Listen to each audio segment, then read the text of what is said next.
Hello my dear students, I hope so आप लोग बहुत ही अच्छे होंगे और आप लोगों की पढ़ाई भी बहुत ही अच्छे से चल रही होगी। आज जो हम लोग पढ़ने वाले हैं वो है हमारा थ्योरम नंबर 34। हम लोगों ने थ्योरम नंबर 33 तक अच्छे से कंप्लीट कर लिया है।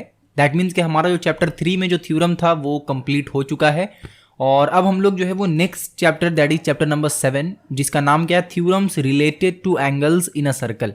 इस चैप्टर का जो है वो कुछ थ्योरम्स हम लोग यहाँ पे देखेंगे और अच्छे से समझने की कोशिश करेंगे। और जैसा कि हम लोगों का स्टार्टिंग से टारगेट है कि हर एक थ्योरम को इस तरीके से समझना है कि आप लोगों को वो थ्योरम याद वगैरह ना करना पड़े और उससे रिलेटेड अगर कोई एप्लीकेशन आ जाए तो आप लोग उसको सॉल्व कर पाओ। ठीक है, उसके रिलेटेड अगर कोई एप्लीकेशन आ जाए तो उसको आप लोग सॉल्व कर पाओ और 2 मार्क्स का जो क्वेश्चन होता है उसको आप लोग आराम से बना पाओ। ठीक है, तो अगर सारा थ्योरम सीरीज आप अच्छे से फॉलो करोगे तो ऑफकोर्स ये बात है कि आप एप्लीकेशन को कुछ हद तक सॉल्व कर लोगे और 2 मार्क्स वाला ऑलमोस्ट आपका हो जाएगा। ठीक है, तो बिना देर किए हम लोग स्टार्ट करते हैं आज का क्लास। और आज के क्लास में हम लोग पढ़ने वाले हैं, जैसा कि मैंने आपको बता दिया है, थ्योरम नंबर 34। ठीक है, इंपॉर्टेंट थ्योरम है और मे बी इस ईयर आ सकता है शायद। ठीक है, इंपॉर्टेंट थ्योरम है, इसको समझ लो थोड़ा अच्छे से।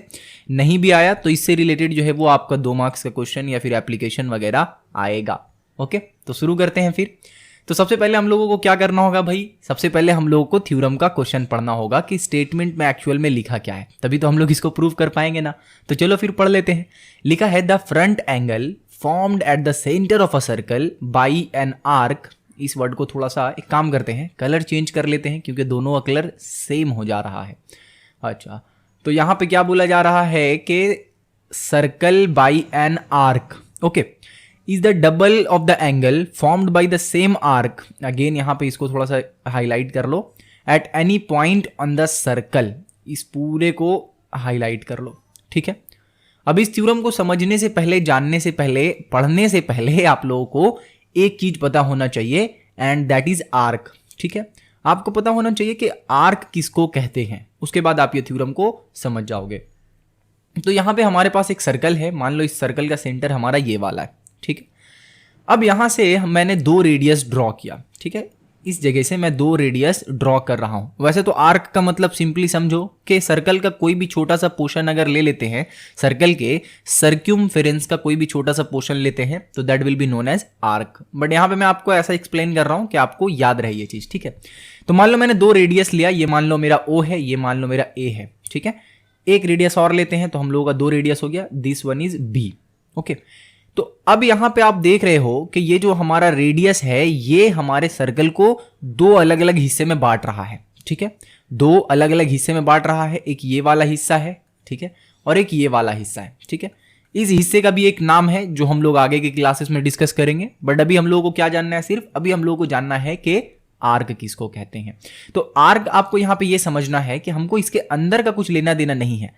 आर्क का मतलब हमारा सर्क्यूमफेरेंस से रिलेटेड है, यानी कि ये जो व्हाइट वाला पोर्शन दिख रहा है वो हमारा आर्क है।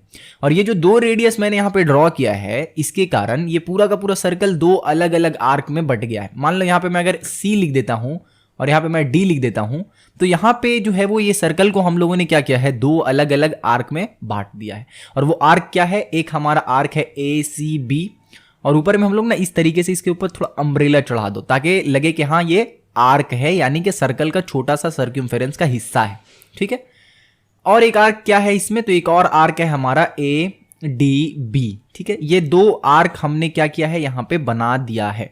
अब आर्क बहुत बहुत सारा बनाया जा सकता है, जैसे कि अगर मैं इसको इरेज करूं और मैं बोलूं कि एक काम करते हैं, एक और यहां पे हम लोग रेडियस ले लेते हैं। ठीक है, तो अब ये वाला जो पोर्शन आप लोगों को दिख रहा है, ये वाला पोर्शन क्या हो गया, ये भी एक आर्क हो गया।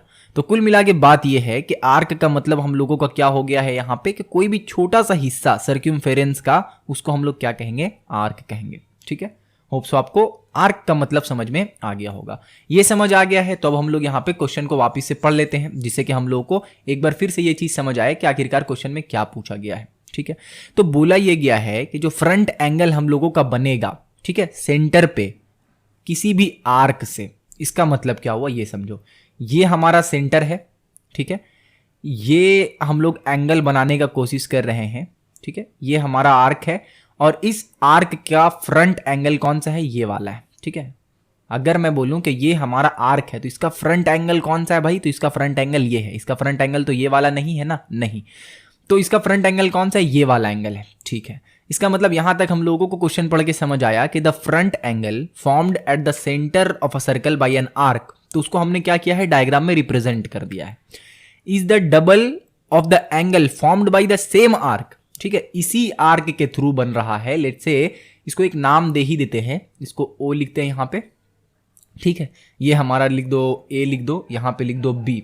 ठीक है, तो अब यहाँ पे जो है वो हमारा क्या है, ये एक आर्क है जो कि हमारा क्या है, बेसिकली ए बी समझ सकते हो अब आप, और यहाँ पे एक टर्म दे देते हैं ए और पी और बी, ताकि हम समझ पाए कि ये हमारा जो आर्क है that is A P B. ठीक है, ये समझने के लिए मैंने यहाँ पे एक पी भी डाल दिया है। तो हमने क्या किया है, बेसिकली इस आर्क का सेंटर में एक फ्रंट एंगल निकाला है जो कि ये वाला आप लोगों को यहाँ पे दिख रहा है। उसके बाद बोला है कि सेम आर्क से अगर हम लोग एंगल फॉर्म करते हैं किसी भी पॉइंट पे, सर्कल के किसी भी पॉइंट पे, तो लेट से मैं सर्कल के इस पॉइंट पे बनाना चाहता हूं एक एंगल इसी आर्क को यूज करके, तो कैसे बनाऊंगा, इस आर्क को बेसिकली मैं क्या करूंगा, यहां से एक लाइन ऐसे जोड़ दूंगा यहां पे। ठीक है, और एक लाइन जो है वो मैं यहां से सीधा लेकर आऊंगा और यहां जोड़ दूंगा। तो अब क्या हुआ कि इसी आर्क से मैंने क्या किया है, एक एंगल सर्कल के किसी भी पॉइंट पे बना दिया है। ठीक है, अच्छे से समझो क्वेश्चन को। सबसे पहला एंगल हमने कहां बनाया, सेंटर पे बनाया। किसके फ्रंट में है ये एंगल, ये एंगल हमारा है ए पी बी आर्क के फ्रंट में, और इसी आर्क से हमने एक और एंगल बनाया, और वो एंगल हमारा कहां पे है, वो एंगल है हमारा ये वाले जगह पे। ठीक है, इसका भी कुछ नाम दे देते हैं, लेट से सी दे देते हैं, जैसा बुक में दिया हुआ उसी हिसाब से चलते हैं ताकि आप कंफ्यूज ना हो यहाँ पे। ठीक है, आप यहाँ पे ए बी सी के जगह पे कुछ भी दे सकते हो, ए से लेकर जेड तक जो यूज करना है आप यूज कर सकते हो, कोई भी रेस्ट्रिक्शंस यहाँ पे नहीं है। ठीक है, तो ये तो रहा हमारा डायग्राम वाला पार्ट। ठीक है, तो यहाँ पे हम लोग को एक्सप्लेन क्या करना है, समझाना क्या है, और यहाँ पे प्रूव क्या करना है उसको थोड़ा सा समझ लो। तो गिवन वाला पोर्शन आप बुक से देखकर समझ जाओगे कि क्या लिखना है। ठीक है, गिवन में हम लोग यही लिखेंगे कि हमारा ए ओ बी जो है वो क्या है, एक आर्क है। किसका आर्क है भाई, तो सर्कल का, और सर्कल का सेंटर क्या है भाई, तो ओ है। ठीक है, उसके बाद बोलेंगे कि एंगल ए सी बी जो है वो क्या है, हमारा एंगल ए सी बी जो है वो एक एंगल है जो कि किस आर्क के ऊपर बना है, जो कि हमारा सेम आर्क के ऊपर बना है, that is A P B. ठीक है, और वो एंगल बन कहाँ रहा है हमारा, तो सर्कल के किसी भी पॉइंट पे बन रहा है। अब ये मैं थ्योरम इसलिए बोल रहा हूं ना, बहुत इंपॉर्टेंट है, क्योंकि इससे रिलेटेड आपको 2 मार्क्स से क्वेश्चन कहीं ना कहीं देखने को मिला ही होगा अगर आप टेस्ट पेपर्स वगैरह सॉल्व कर रहे होंगे तो, और अगर ये थ्योरम पता रहेगा तो बहुत सारा क्वेश्चन जो है वो आपका वहां से सॉल्व हो जाएगा। ठीक है, अच्छा, तो यहां पे हम लोग प्रूव का गिवन का पोर्शन समझ में आ गया हम लोगों को कि दिया हुआ क्या है, जो मैंने डायग्राम में बनाया वही दिया हुआ है। डायरेक्टली हम लोग जंप करते हैं यहाँ पे प्रूव वाले पोर्शन में कि अपने को प्रूव क्या करना है। तो प्रूव जो भी करना रहता है उसको हम लोग क्या लिखते हैं, टू प्रूव। ओके, तो यहाँ पे मैं लिख देता हूँ टू प्रूव। अब यहाँ पे टू प्रूव में हमें प्रूव करना क्या है, प्रूव हमें ये करना है एक्चुअल में, देखो क्या लिखा, the front angle formed at the centre of a circle by an arc is the double of the angle formed by the same arc. ठीक है, यानी कि बोलना ये चाह रहा है कि जो हमारा एंगल ए सी बी है, एंगल ए सी बी है, that is equals to twice of, sorry यहां पे उल्टा होगा। ठीक है ना, उल्टा होगा। देखो क्या लिखा, the front angle formed at the centre of the circle by an arc is the double of the angle. ठीक है, यानी कि वो किसके डबल है, वो डबल है। सबसे पहले तो हम लोग वो वाले एंगल को लिख लेते हैं जो कि हमारा सेंटर पे बन रहा है, that is A O B, और ये एंगल जो होगा वो डबल होगा किसके, एंगल ए सी बी के डबल होगा। ठीक है, ये हम लोगों को एग्जैक्टली प्रूव करना है यहां पे। अब क्वेश्चन को पढ़ो, क्वेश्चन पढ़ के ये टू प्रूव वाले पोर्शन को मैच करो और डायग्राम को मैच करो और देखो कि आपको यहां पे समझ में आ रहा है या फिर नहीं। ओके, तो टू प्रूव वाले पोर्शन में तो हमें समझ में आ गया कि प्रूव क्या करना है। अब हम लोग थोड़ा सा चलते हैं कंस्ट्रक्शन वाले पोर्शन में और समझते हैं कि हमें कंस्ट्रक्शन क्या करना होगा। तो याद करो मैंने आपको क्या बोला था, एकदम इंपॉर्टेंट चीज मैंने आपको बोला था, ऑलमोस्ट सारे थ्योरम में आपको अप्लाई करना है कुछ कुछ छोड़कर, और वो चीज क्या था, वो चीज था कि आपको कहीं ना कहीं पे ट्रायंगल अगर आप बना पाओ तो आप ट्रायंगल बना दो। ठीक है, अगर आप ट्रायंगल बना पाओ तो आप ट्रायंगल बना दो, चीजें जो है वो बहुत ही ज्यादा आसान हो जाएगी ट्रायंगल बनाने से। अब हम लोगों को यहाँ पे खोजना होगा कि भैया ट्रायंगल जो है वो एग्जैक्टली हमारे पास बन कहाँ रहा है। ठीक है, तो ट्रायंगल अगर आप देखो, अगर मैं इस सी को ज्वाइन कर दूं इसके साथ में, तो क्या यहाँ पे ट्रायंगल बन रहा है, हाँ बिल्कुल ट्रायंगल बन रहा है। इसको मैं ओ वापस लिख देता हूं। ठीक है, तो क्या ट्रायंगल बन रहा है हमारा यहाँ पे, हाँ ट्रायंगल बन रहा है। कौन कौन सा ट्रायंगल बन रहा है भैया यहाँ पे, तो हमारा 2 ट्रायंगल बन रहा है। एक ट्रायंगल तो हमारा आप कह सकते हो कि ओ ए सी है, ओ ए सी हो गया, दूसरा ट्रायंगल हमारा यहाँ पे बन रहा है OBC, ठीक है। तो ये दो ट्रायंगल जो है वो हमारा यहाँ पे फ्रेम हो रहा है, बन रहा है, ठीक है। तो हमारा पहला एम ही क्या रहता है कि हम लोग किसी तरीके से ट्रायंगल बना पाएं अगर पॉसिबल है तो, उसके बाद आराम से यहाँ पे हम लोग सॉल्व कर पाएंगे, प्रूव कर पाएंगे। अच्छा, ये जो हमने पॉइंट यहाँ तक एक्सटेंड किया है, इस एक्सटेंडेड पॉइंट को हम लोग एक नाम दे देते हैं। हालांकि हम लोगों ने क्या किया है, बेसिकली हम लोगों ने C और O को ज्वाइन किया है, बट ज्वाइन करके छोड़ा नहीं है, बल्कि उसको थोड़ा सा एक्सटेंड कर दिया है। और एक्सटेंड करने के बाद हमने उसका नाम क्या दिया है, D दिया है। तो D को मैं थोड़ा सा अच्छे से लिख लेता हूं, मान लो इस तरीके से, ठीक है। तो D को मैंने क्या किया है, वो जो लाइन एक्सटेंड किया मैंने CO को, उसका नाम दे दिया मैंने D। क्लियर है यहां तक? ओके। तो कंस्ट्रक्शन में आपको क्या लिखना है, कंस्ट्रक्शन में एक्चुअली आपको क्या लिखना है, तो कंस्ट्रक्शन में आपको बेसिकली ये लिखना है कि लेट ज्वाइन CO सिंपली, और उसको एक्सटेंड कर देते हैं हम लोग D तक। क्लियर हो गया? ये आपका कंस्ट्रक्शन का काम हो गया। अब मेन जो काम हमारा शुरू होता है वो होता है प्रूफ से। मेन काम कहां से शुरू होता है भाई? प्रूफ से शुरू होता है कि आखिरकार इसका प्रूफ क्या है, ये चीज जो हमने ऊपर लिखा है उसका प्रूफ क्या है। तो प्रूफ करने के लिए यहाँ पे जो है वो हम लोग कॉन्ग्रुएंट जो है वो करने का बिल्कुल भी कोशिश नहीं करेंगे। इस वाले केस में हमारा दूसरा फंडा है, हमें जो है वो ये एंगल से रिलेटेड कुछ काम करना है। तो एक बार अगर अच्छे से पहले देख लो कि कैसे प्रूफ हो रहा है, उसके बाद वापस से वीडियो को एक बार रिपीट करके देखना, एकदम अच्छे से समझ में आएगा सारा कुछ, ठीक है। तो पहले एक बार देख लो फटाफट कैसे प्रूफ हो रहा है यहाँ पे। तो प्रूफ वाले पोर्शन में सबसे पहले हमें क्या करना है, सबसे पहले हम लोग अगर देखें तो हम लोग अगर इन ट्रायंगल, अगर लेट से हम लोग ट्रायंगल OAC को देख रहे हैं, ठीक है, इन ट्रायंगल OAC को अगर आप देखोगे तो यहाँ पे OA जो है दैट इज इक्वल्स टू क्या है भाई, OC है, ठीक है। OA जो है वो किसके बराबर है, OC के बराबर है। आप बोलोगे कैसे बराबर है, मैं बोलूंगा रेडियाई ऑफ सेम सर्कल है, ठीक है, रेडियाई ऑफ सेम सर्कल है। आपको लिखना भी है ब्रैकेट में, मैंने आपको पहले ही बताया है, ठीक है। तो खैर मैं यहाँ पे सिर्फ रेडियाई लिख के छोड़ता हूँ, ठीक है। तो रेडियाई है बेसिकली सेम सर्कल का, तो इक्वल होगा, इसमें कोई पूछने वाली बात नहीं है। अब यहाँ पे एक प्रॉपर्टी है ट्रायंगल का, शायद आपको पता हो बट फिर भी मैं आपको यहाँ पे बताता हूँ। इस तरीके से मान लो हम लोग एक ट्रायंगल बना लेते हैं, ठीक है। ये हमारा मान लो A है, this is B and this one is C। तो प्रॉपर्टी हमारा ये है कि अगर AB जो है वो बराबर होगा BC के, ठीक है, यानी कि ये वाला लाइन अगर इस वाले लाइन के बराबर होगा तो ये वाला जो एंगल होगा that will be equal to this angle, okay. यानी कि अगर ये दोनों लाइन हमारा बराबर होगा तो ये जो एंगल है, जो दोनों लाइन हमारा बेस के साथ बना रहा है, वो क्या होगा, एक दूसरे के इक्वल होगा, ठीक है। आप इसको अपने तरीके से सोच सकते हो, सोचोगे आपको आराम से समझ में आ जाएगा कि कैसे इक्वल होगा, ठीक है। क्योंकि अगर ये दोनों एंगल इक्वल नहीं होगा तो इन दोनों में से किसी भी लाइन को आप इमेजिन करो आंख बंद करके, अगर ये दोनों में से कोई भी एंगल बड़ा या छोटा हुआ तो ये दोनों लाइन थोड़ा सा जो है वो क्या हो जाएगा, शिफ्ट होना पड़ेगा, ठीक है। अगर दोनों का एग्जैक्ट एंगल सेम रहेगा तभी जो है वो AB जो है वो BC के बराबर हो पाएगा, ठीक है। तो मेरा यहाँ पे OA is equals to OC लिखने का पीछे कारण क्या था, इसके पीछे कारण ये था कि मैं यहाँ पे आपको बता सकूं कि एंगल जो है ना हमारा OAC, एंगल OAC जो है वो दैट इज इक्वल्स टू क्या है, एंगल OCA। ये मैं आपको यहाँ पे बताना चाह रहा था, ठीक है। तो उसको इस वाले केस से हम लोग थोड़ा सा रिप्लेस कर लेते हैं, ठीक है। इस वाले केस में हमारा O यहाँ पे है और मान लो हमारा A जो है वो यहाँ पे है और C जो है वो यहाँ पे है।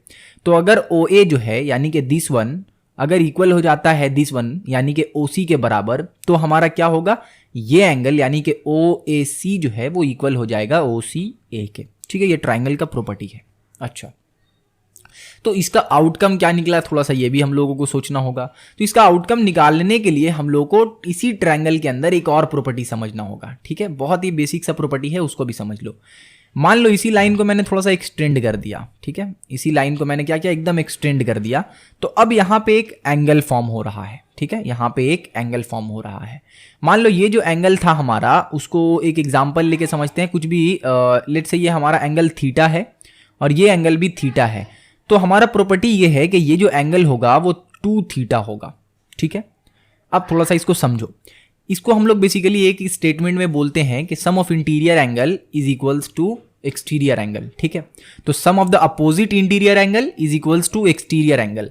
तो ये जो है वो क्या है, हमारा एक्सटीरियर एंगल है और ये तीनों का तीनों क्या है, इंटीरियर एंगल है। लेकिन इसके अपोजिट में इंटीरियर एंगल कौन सा है, तो इसके अपोजिट में इंटीरियर एंगल है ये और ये, यानी कि एंगल A की जगह पे जो एंगल है वो और C की जगह पे जो एंगल है वो क्या है हमारा, वो इसके इंटीरियर में है, यानी कि अपोजिट इंटीरियर में है। यहाँ पे क्या है, ये एक साथ है तो ये अपोजिट में नहीं है, अपोजिट में आपका ये दोनों है, ये वाला और ये वाला, ये दोनों कहाँ है भाई, अपोजिट में है। ठीक है, तो प्रॉपर्टी हमारा ये है यहाँ पे कि अगर हमारे पास लेट से एक, मैं मान लेता हूँ चलो यही है हमारे पास, ठीक है, ये एक ट्रायंगल है, ओके, ये एक ट्रायंगल है।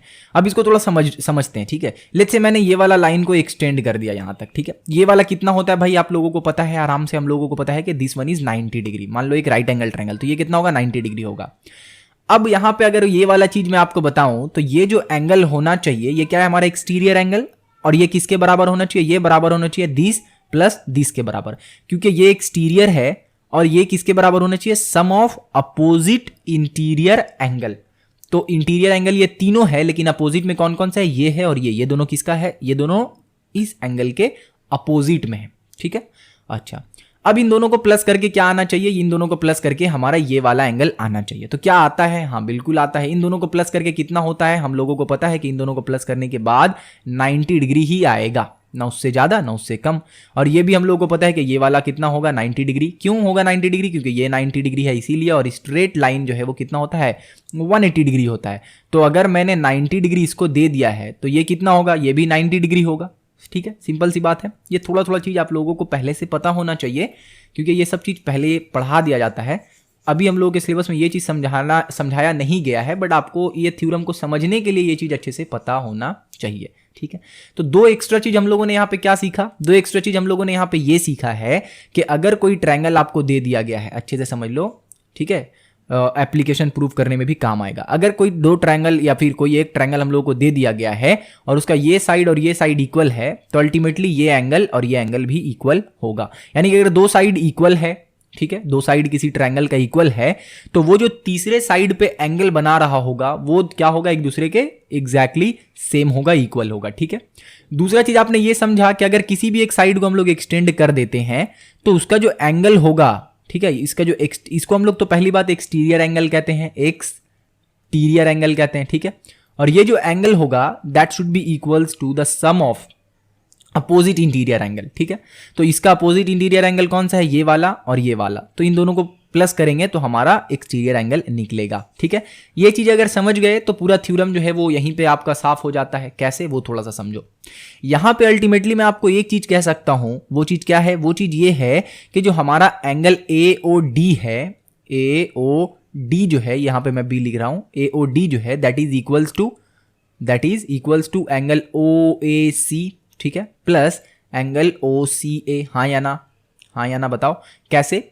ये एंगल और ये एंगल, ठीक है, इन दोनों का जो सम आएगा वो किसके बराबर होगा, इसके बराबर होगा। क्यों, क्योंकि इसको फ्रेम करके देखो, ये दोनों इंटीरियर एंगल है and this one is exterior angle, और हमें क्या पता है कि एक्सटीरियर एंगल जो होगा वो sum of the opposite interior angle होगा। इस बात को अच्छे से दिमाग में बैठा लो। और मैंने आपको यहाँ पे छोटा सा एग्जांपल देके समझाया भी किस तरीके से आपका एक राइट एंगल ट्रायंगल को लेकर आप देख सकते हो कि एग्जैक्टली सेम चीज होता है, ठीक है, ओके।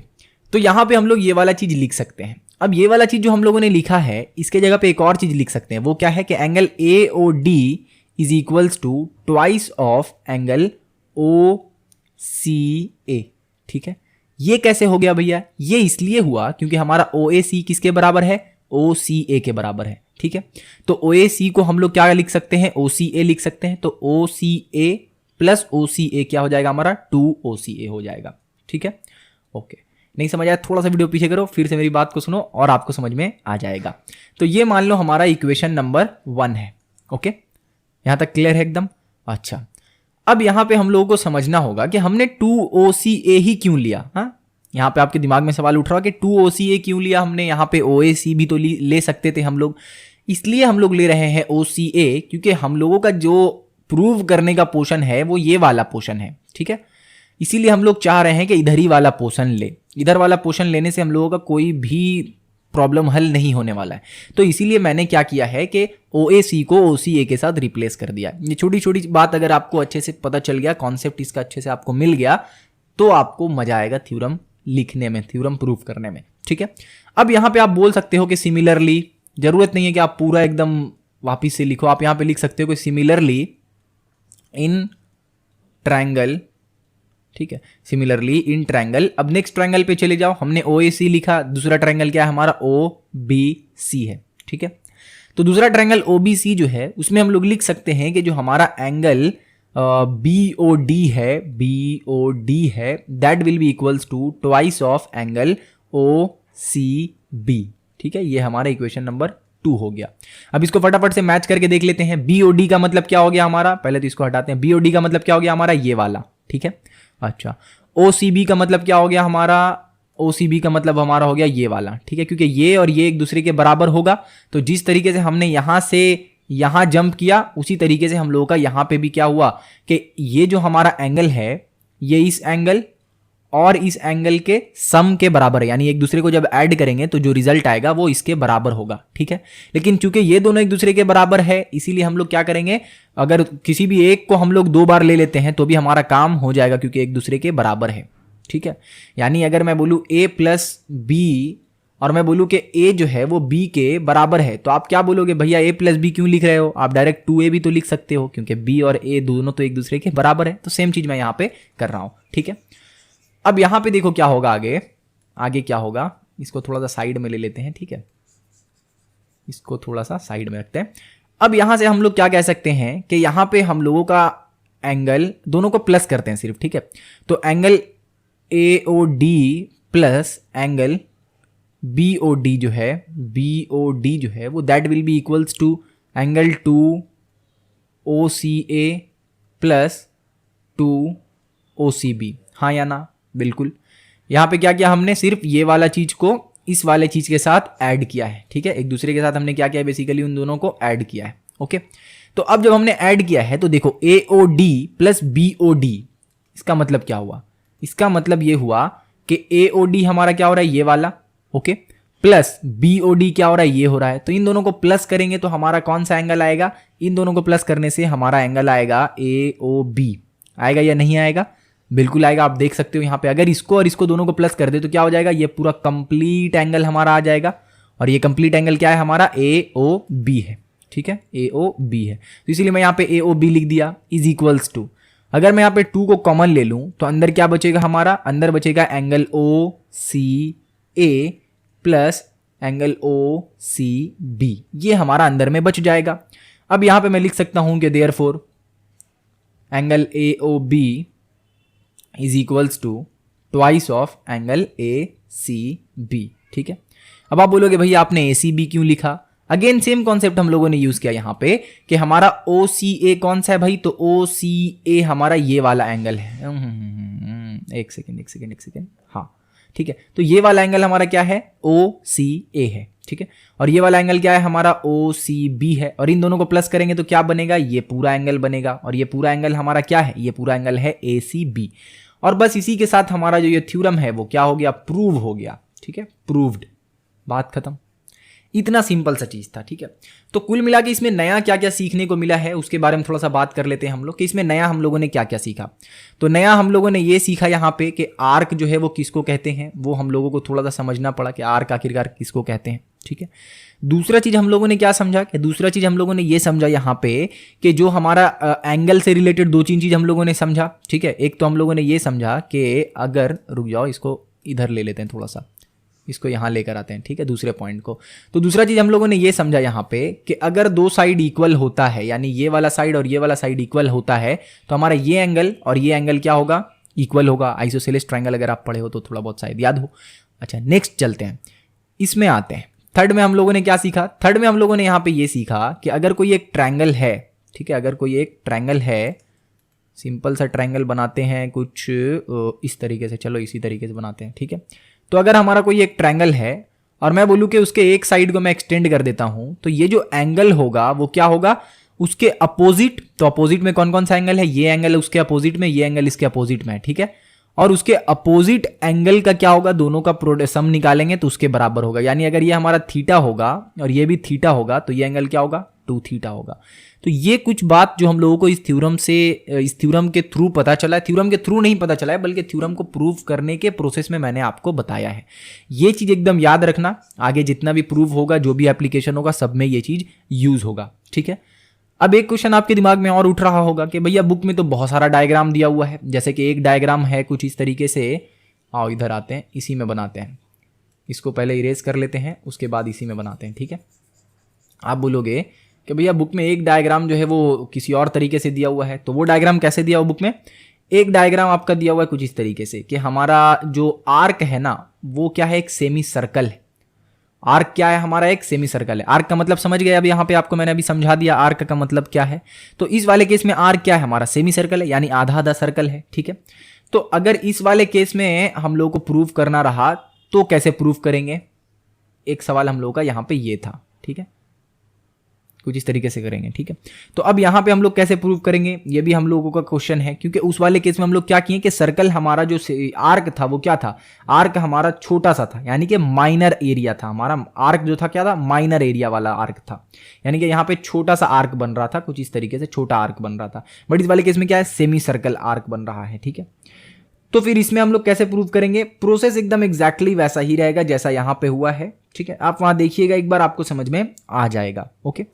अच्छा, दूसरा और भी बहुत सारा एक और तरीके का डायग्राम, एक और तरीके का डायग्राम, बेसिकली और अभी आपको दो और डायग्राम दिया हुआ है, ठीक है।